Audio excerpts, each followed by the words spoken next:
perfect doesn't mean sinless there. Can't mean sinless there because I don't have a chance if it does. Do you? It means Christian maturity, individual perfection, complete maturity.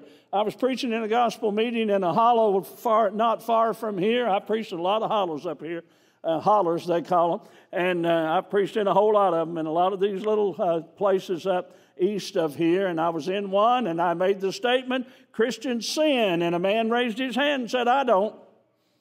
And I said, you don't what? And he said, I don't sin. And I said, well, I need to get your autograph and my picture with you before I leave because you're the only one I've ever met. And he said, no, really. He said, I sinned when I first became a Christian, and then I matured to the point of sinless perfection. And I said, well, there is a denominational teaching that you do that. When you first obey the gospel, you are saved, and then you mature to the point of perfection. The people that wrote the song Rock of Ages, the old lyrics, be of sin the double cure, save me from wrath, and then make me pure, they believed that. Now, you and I don't believe that when we sing those words, but that is a real doctrine. That's not what we're talking about. That's not what we're trying to achieve today. Because I don't have a chance and you don't have a chance if it is. Maturity, we're talking about growing up. Growing up, and David talked in his lesson about the heart. This is all about the heart. The scribes and the Pharisees, the righteousness of theirs that we must exceed was external. It was all about what the Word said, not what it taught.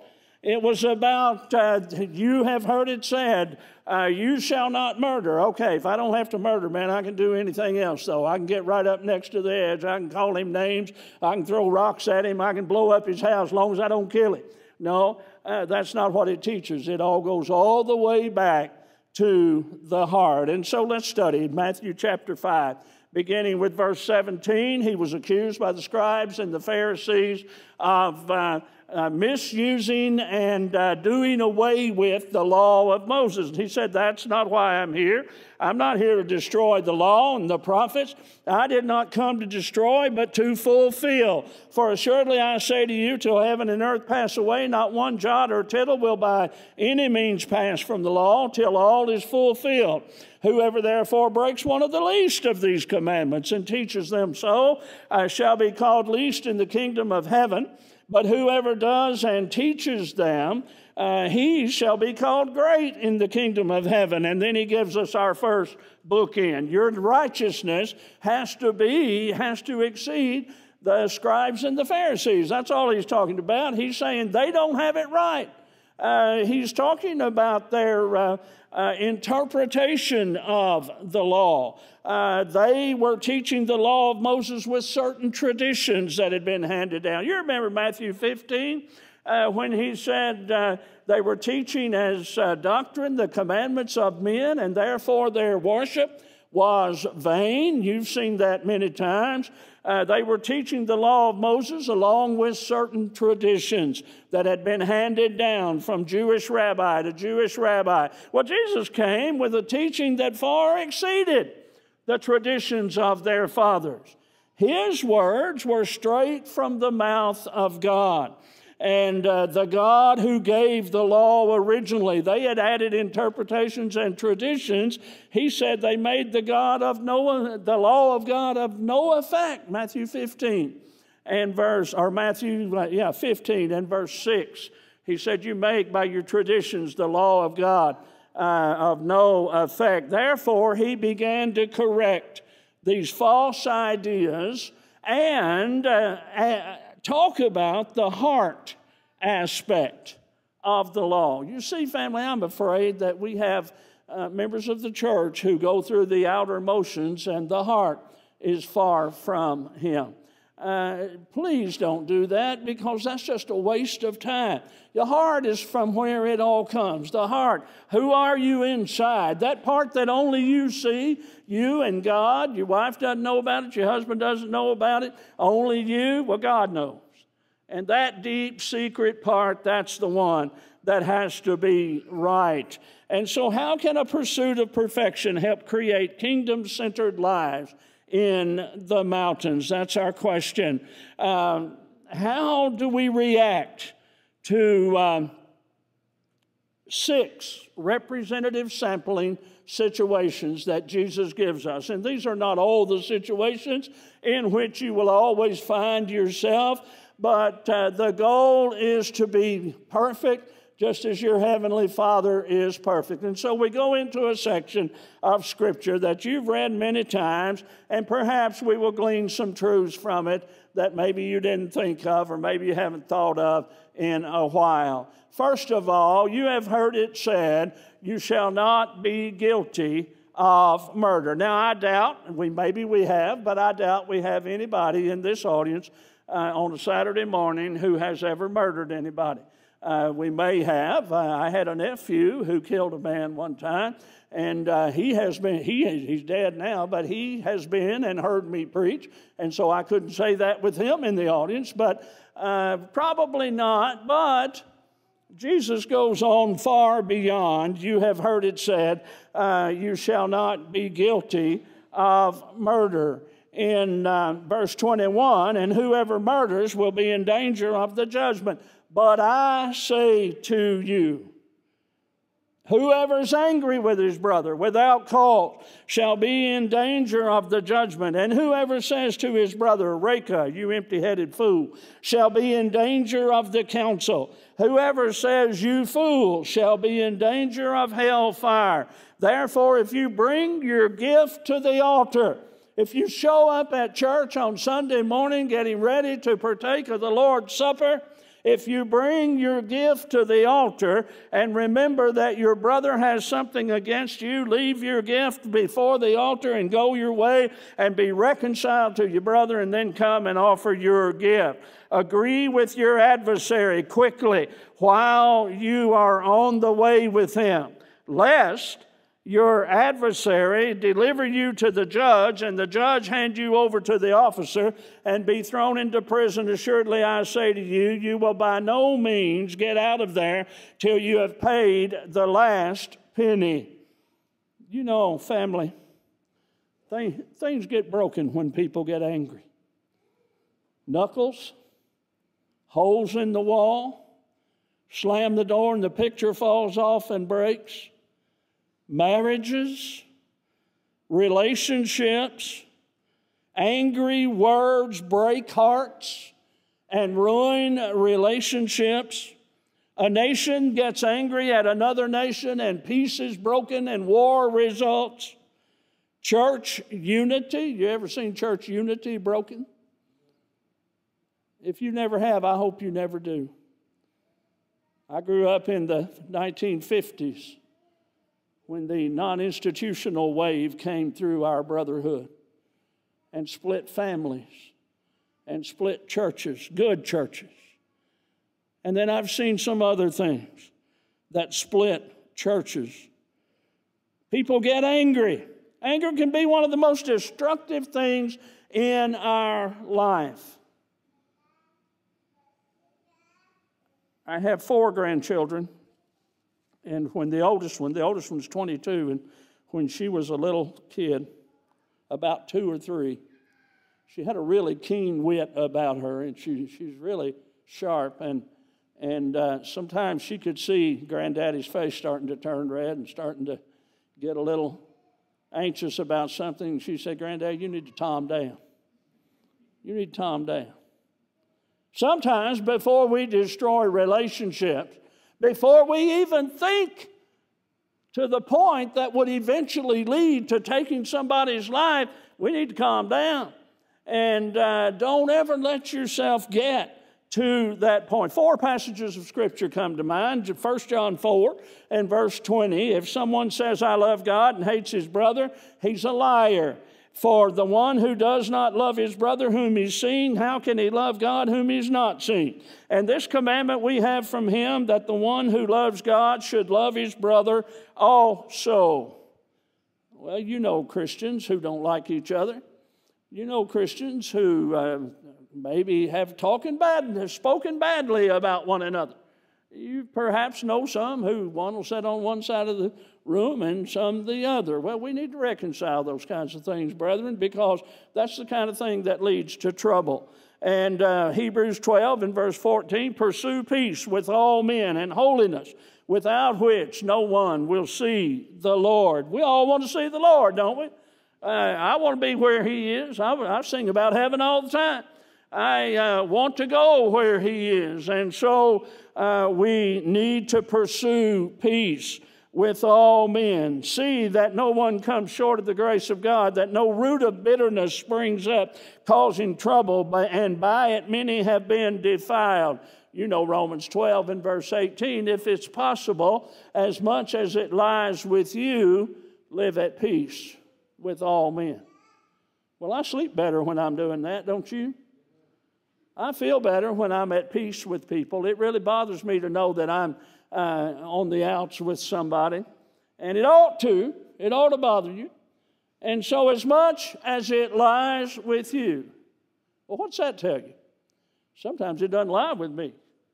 Sometimes the guy's going to be, he's going to be my enemy whether I want him to or not.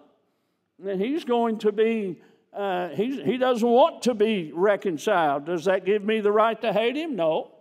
No, I just put the ball in his court and make it his problem. And then another comes to mind. You know, Ephesians chapter 4 and verse 15 says we're supposed to grow up and be like Jesus.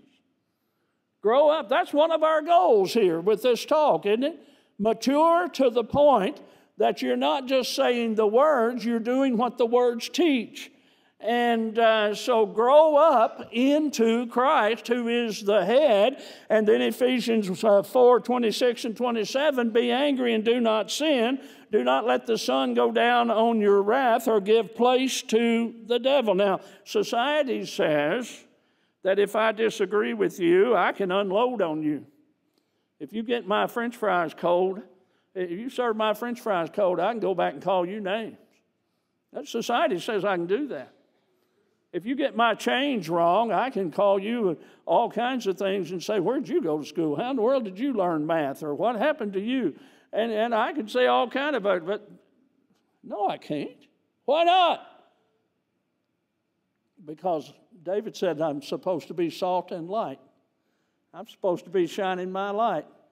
Matthew 5 and verse 16, for all the world to see, and that brings glory to my Father who is in heaven. You have heard it said, you shall not be guilty of murder, but don't even let your mind start on the hatred track. Don't even start that, he says, because that will result in things that you don't want to happen. Don't allow uncontrolled anger to cause you to lose sight of your kingdom-centered life. A sure sign. And listen to me. I know I'm going to say a lot of things and you're not going to remember them all. Grab you a mustard seed every now and then if you can. But I want you to hear this. A sure sign of spiritual immaturity is when you blow up and lose your temper every time something doesn't go right. When I see people like that, my mind says that's a baby. That's a baby. Jean and I have been married, as Zach pointed out, 52 years. Pretty soon, 52 years in November. And for our 50th anniversary, we got in our car in our driveway in Mount Sterling, and we drove to Alaska. We wanted to do that, and we did it. We were 68 years old at the time. We're 70 years old now, but we got in our car on August 26th, and we pulled out of our driveway, and we pulled back in our driveway September 27th. We were in the car together for a month. We traveled 11,676 miles in a month. We saw a lot of neat things. A lot of people told me, they said, I would have killed my wife by now, or she would have killed me one. And so they ask us, people ask us at workshops and things like this, how in the world, what was the result of being in the car together for 30 days? And I said, well, either one of two or three things are going to happen.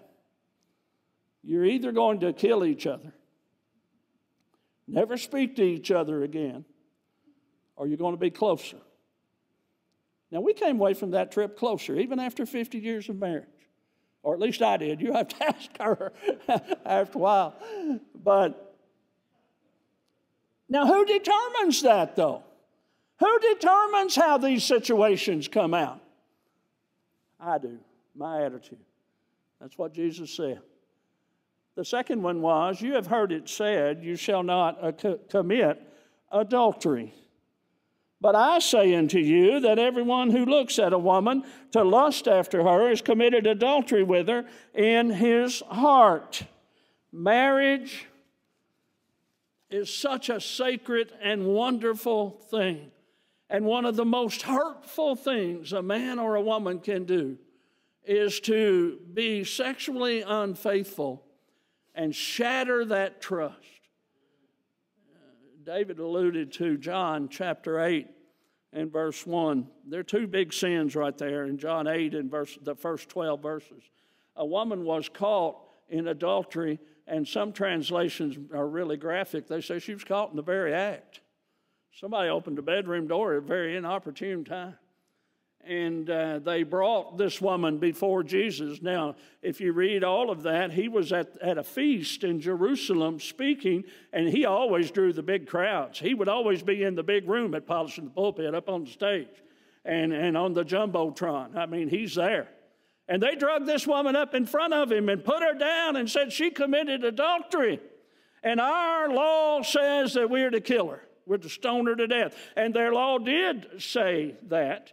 In Leviticus chapter 20, is it? And also Deuteronomy, they say that she is to be stoned to death. She and the man both. The man is conspicuously absent here. But we're supposed to stone her to death. What do you say? He said the very same thing that he says here in our text. Look in your heart first. Look in your heart. And if you're without sin, grab you a big rock and get to it. I love this part where he knelt down and just wrote on the ground like he wasn't paying attention to him. I love it. When I was a little boy, I thought that was the coolest thing in the world. I always wanted to be like that. I never was, but I always wanted to be that guy that could just say, here they come again. And, you who was without sin, throw the first stone. Well, the other big sin in John 8 is hypocrisy. And he deals with that here in our text too, in the first 4 verses of chapter 6. But we'll get to that in a minute. Psychologists say that to be victimized by the sin of adultery is worse than losing your mate to death. It's a horrible thing. 58% of American men admit to having had at least one affair, married men. 13% of women, American women, admit to it. And you and I know the damage. Well, we soften it and call it having an affair and make it sound like, you went out to dinner with the wrong person or something. That's not what it is. You've seen the broken homes. You've seen the blended families and difficulties. Not that blended families are sin, but they can be difficult. I grew up in one, I know. And you've seen the damage that it causes to children. And so it's not just a one-night stand. It's not just having an affair. If your heart is right with God, you won't even start down that path. Somebody at work gives you a compliment and you're feeling neglected at home, you're just going to say thank you and move on. That's as far as that's going to go. James chapter 1 and verse 13 says that sin starts out by lust, desires. You see something and you don't dismiss it. You might see it accidentally. King David accidentally saw the neighbor lady taking a bath. And all he had to do was turn his head, go back home and put that out of his mind. But that's not what he did. James goes on to say it conceives, it takes root in your mind, and it conceives. And when it's full grown, it brings forth death. Death, spiritual death, and all kinds of problems. The third one is, furthermore, it's been said, whoever puts his wife away, let him give her a certificate of divorcement. But I say unto you that whoever divorces his wife for any reason except sexual immorality, that and death are the two exceptions to marriage for life. One man, one woman together for life, with the exception of death, Romans 7, and and sexual immorality, causes her to commit adultery, and whoever marries a woman, I'm in verse 32, who is divorced, commits adultery. Again, you've heard it said, those of old, you shall not swear falsely. He goes into that in a minute. So let's talk about this divorce for a minute. These rabbis would see the teaching in Deuteronomy 24, for example, when a man takes a wife and marries her, and it happens that she finds no favor in his eyes because he has found some uncleanness in her, and he writes a certificate of divorce and puts her away and sends her out of his house. Now, the rabbis would take the word uncleanness or indecency, some translations translated, and they would make that cover a broad spectrum. Jesus told us what it was, didn't he? Jesus told us what that indecency, that uncleanness was. It's sexual unfaithfulness. And that's all. But the rabbi would say, man, the biscuits are horrible this morning. I'm going to put her away. That's indecent of her to try to feed me like that. Now, that's a silly illustration, and it's probably very extreme. But sometimes it got almost that silly. I don't like her anymore. She don't look like she did before she had 4 babies. I'm going to put her away. Her hair turned white. I don't know what happened to her hair. Mine stayed the same. It's silly things. Put them away for just any reason. Matthew 19 and verse 9, that's when they came to him with the question, can a man divorce his wife? And the New King James says, for just any reason? Well, he put a stop to that, didn't he? No. No, you can't divorce your wife for just any reason, except for sexual unfaithfulness results in an adulterous situation. How did the scribes and the Pharisees get around this? Well, they would make indecency whatever they wanted it to be. And then you know that the scribes and the Pharisees were allowing divorce for any reason. The kingdom-centered life will respect, I want you to hear this part, respect and revere the sanctity of marriage and the home. Respect and revere that. You know, one of the reasons our culture is like it is, I hear people all the time, I think David said it, that we live in a very dark and sinful and difficult world. We do. And one of the reasons is the disintegration of the home and the family. They've fallen apart. And as the home goes, so goes the culture in the society. And so divorce is one of the big reasons for that. The kingdom-centered life will respect and revere marriage and the home. And then his next, you have heard it said, is, you shall not make false vows, but shall fulfill your vows to the Lord.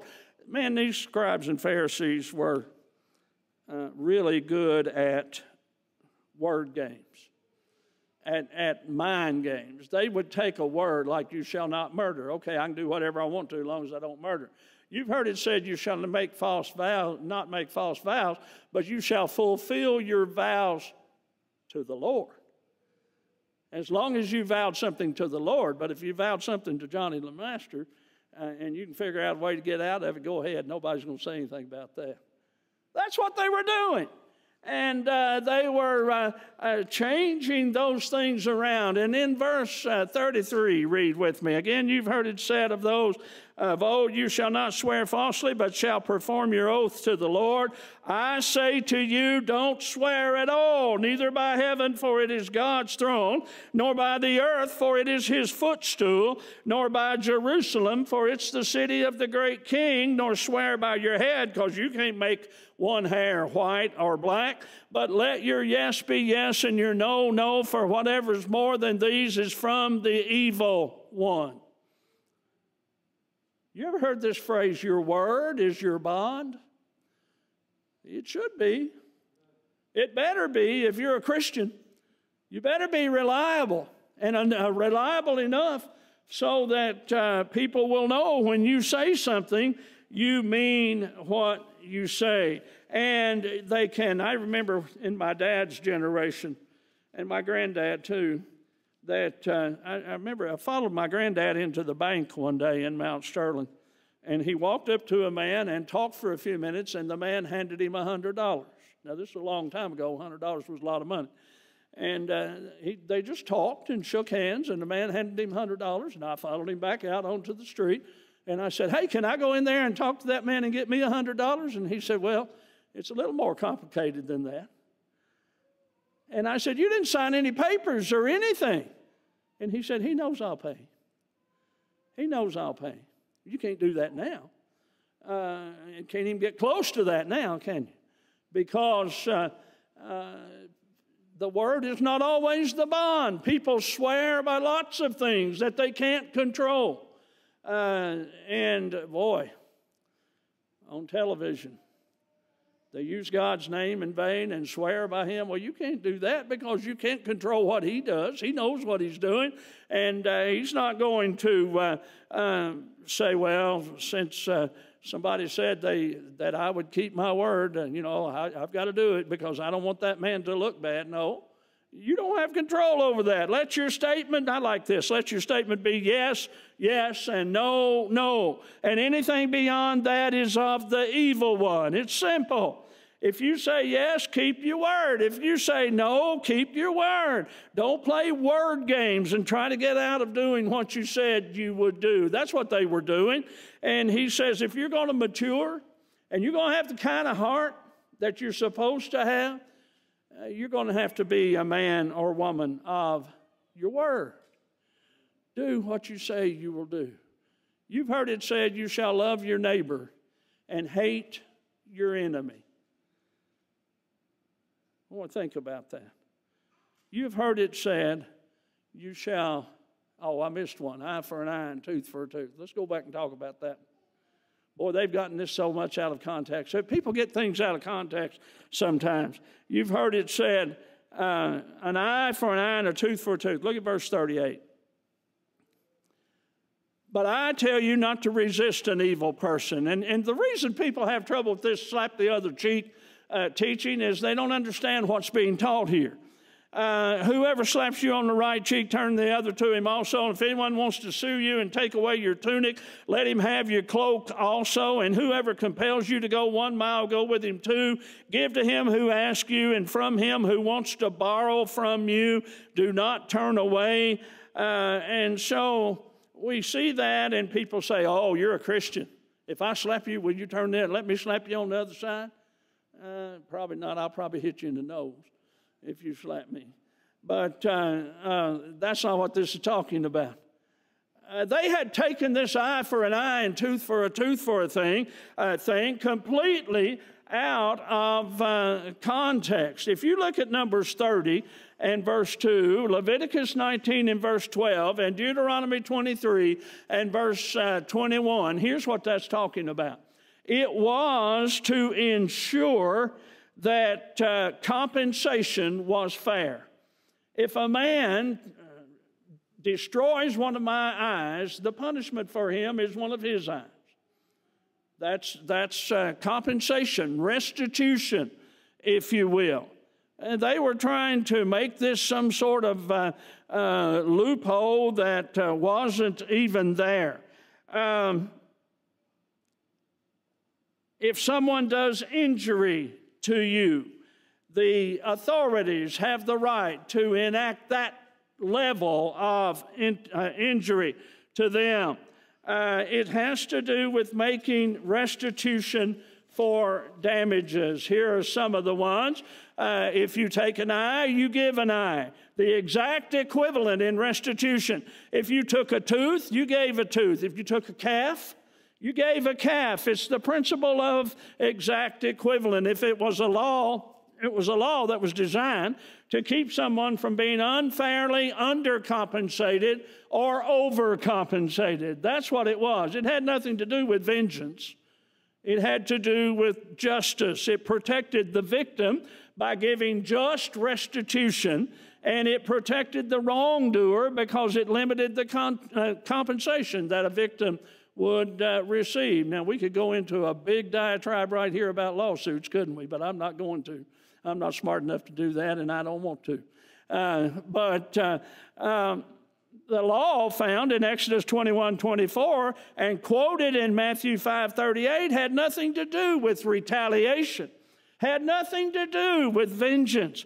I say to you, do not resist him who is evil, but whoever slaps you on the right cheek, turn the other cheek also. You remember Romans chapter 12. You've read Romans chapter 12 many times. You preachers have preached it, beginning with verse 17. Romans 12, beginning with verse 17. And when I was a young man, David's age, I could quote every word of it, but I'm going to read it today. Romans 12, beginning with verse 17. Repay no one evil for evil. Wait a minute. That's not what the scribes and Pharisees say. Well, too bad. They're wrong. Have regard for good things in the sight of all men. If it is possible, as much as it depends on you, live peaceably with all men. Beloved, do not avenge yourselves. Do not avenge yourselves, but rather give place to wrath, for it's written, vengeance is mine, I will repay, saith the Lord. Therefore, if your enemy is hungry, feed him. If he's thirsty, give him a drink. For in so doing, you will heap coals of fire on his head. Do not become overcome by evil, but overcome evil with good. You've heard it said, an eye for an eye and tooth for a tooth. That's not what God said. That's not what the law meant. He's talking about justice and restitution. You don't waste your time on vengeance. It's a big waste of energy. My favorite Gunsmoke episode is the two-part episode called Oasis in the Desert. And it's about a guy who was left out in the desert, and he discovered gold, but he was so far from civilization and had been injured by a partner, an unscrupulous partner, and that guy went back to town and left him out there. Well, he spent 20 years hating the man who left him behind, and he was going to take all this gold he found and walk proudly down the main street of the town and show them what he had become. And when he finally got there, all those people were dead. He'd been hating dead people for 20 years. Now, I know Gunsmoke's not inspired. It's close, but it's not inspired. Don't waste your life. Don't waste your life hating people. Love your enemies. That's tough, preacher. You're right, it is. It's tough. But it can be done, or Jesus wouldn't have told you to do it. Then, you've heard it said, you shall love your neighbor and hate your enemy. Well, that's easy to do, isn't it? It's easy to love nice people. It's easy to love most church people. Most of them are pretty nice. But those hateful people. You know, I was thinking about this the other day. And these kind of talks, you can chase a rabbit every now and then until Zach starts waving his hands and saying hush. You're sitting on the front porch reading the paper, and this little kid runs around the corner, and he starts out into the street, and you see a bus is going to hit him. He's going to die. So you jump up, and you run, and you grab him out of the way of the bus. You save his life. Now, this particular kid, he's the nice kid. He's the one that brings your paper up to you, the one that drags your garbage can back up next to the garage. He's the one that picks up things out of your yard, and he always says, yes, ma'am, no, ma'am, yes, sir, no, sir, and that kind of thing. Good kid. You don't want that kid to get hit by a bus. But you're sitting on the front porch reading the paper the next day, and the brat of the neighborhood comes running around the corner, and he's going to get hit. He's the one that pulled up your flowers, and his dog messes in your yard all the time, and he threw a ball through your window and then lied about it and said it wasn't him, and he's the one that you wish he and his family would move 1,000 miles away from you, and he's going to get hit by a bus. Do you stop? Do you jump up and save him? That's a good thought, isn't it? Think about that. Because Romans chapter 5 and verse 8 says that's exactly what God did for me and you. That's exactly what God did. We were the brats of the neighborhood, and yet God's love is demonstrated toward us in that while we were still sinners, Christ died for us. While we were still sinners? Oh, I thought it was because we were nice folks. No, it's because we killed him on a cross. We were so evil He died for us. You have heard it said, you shall love your neighbor and hate your enemy. Chapter 5, verse 43. But I say to you, love your enemies. Bless those who curse you. Do good to those who hate you. Pray for those who spitefully use you and persecute you, that you may be sons of, I lost my place, that you may bless those who persecute you, that you may be sons of your Father. There we go. In heaven, for he makes the sun rise on the evil and on the good, and sends rain on the just and the unjust. For if you love those who love you, what reward do you have? Even tax collectors can do that. If you greet your brethren only, what do you do more than others? Do not even the tax collectors do so? Therefore, this is our other bookend. Therefore, you shall be perfect as your Father is perfect. It takes a great level of maturity to pray for an enemy. It takes a great heart to pray for an enemy.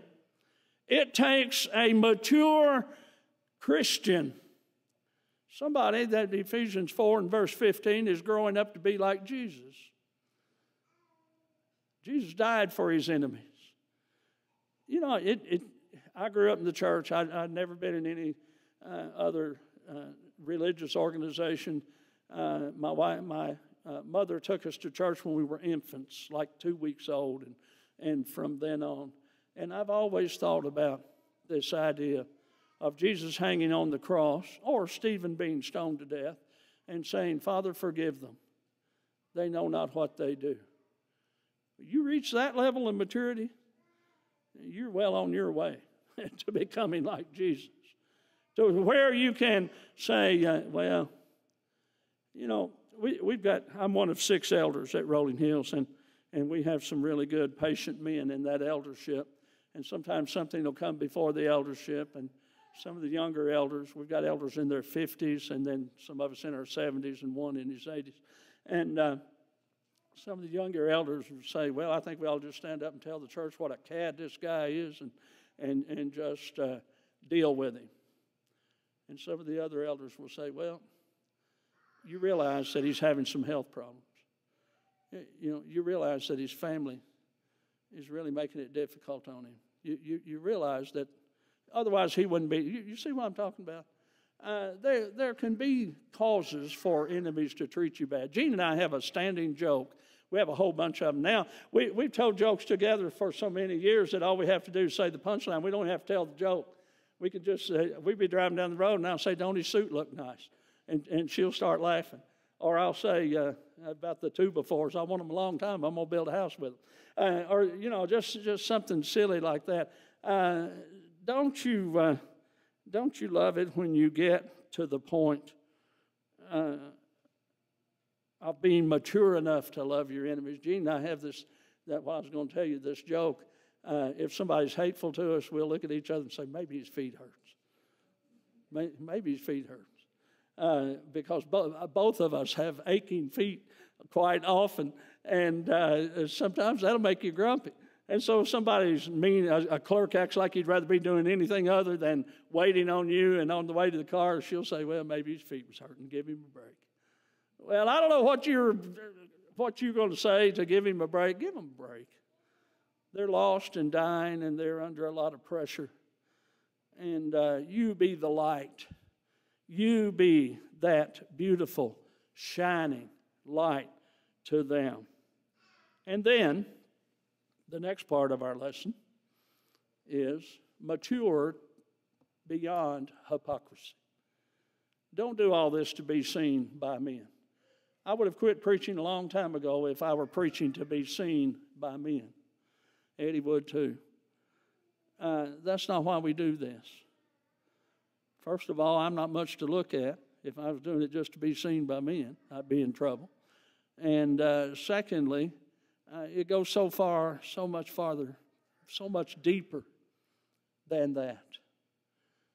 But these scribes and Pharisees that he's talking about, when he says, you've heard it said, but I say, he goes on to say, take heed that you do not do your charitable deeds before men to be seen by them. We have members of the church. I've known members of the church my whole life, and we have members of the church that will tell you how much they give each week. I know because I'm in the elders' meetings, but I wish I didn't know sometimes. It's none of my business how much you give. I had a treasurer one time call me and tell me he didn't think I was giving enough. I did have that happen. He said, as the preacher, you ought to be an example. And I said, okay, I got a kid in Freed-Hardeman College, and you pay her tuition, and I'll give you all of it. That's none of our business. We don't do that stuff to be seen by men.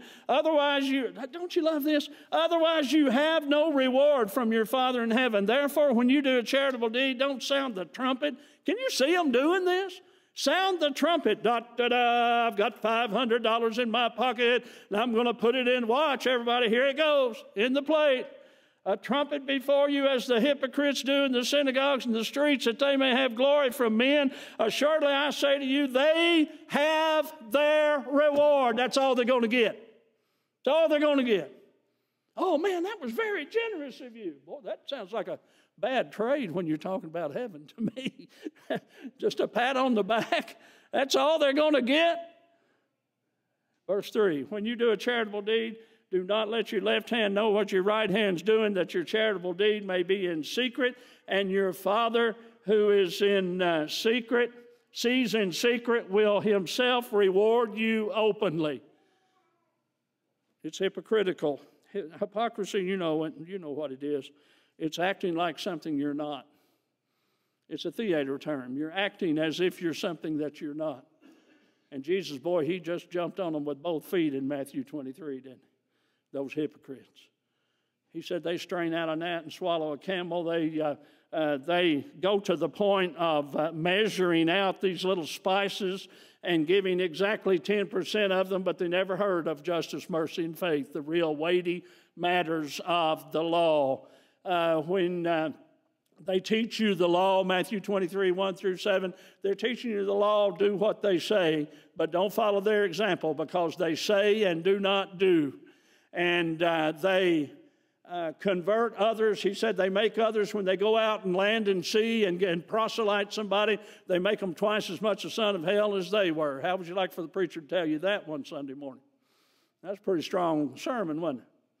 And then, of course, verse 23, strain out a gnat and swallow a camel. Well, the point of all this is to go on. I don't know why that happened. Oh, I bet we had a different format or something. Sorry. To go on to individual perfection is in the areas of anger, marital faithfulness, divorce, keeping your word, vengeance, love, hypocrisy.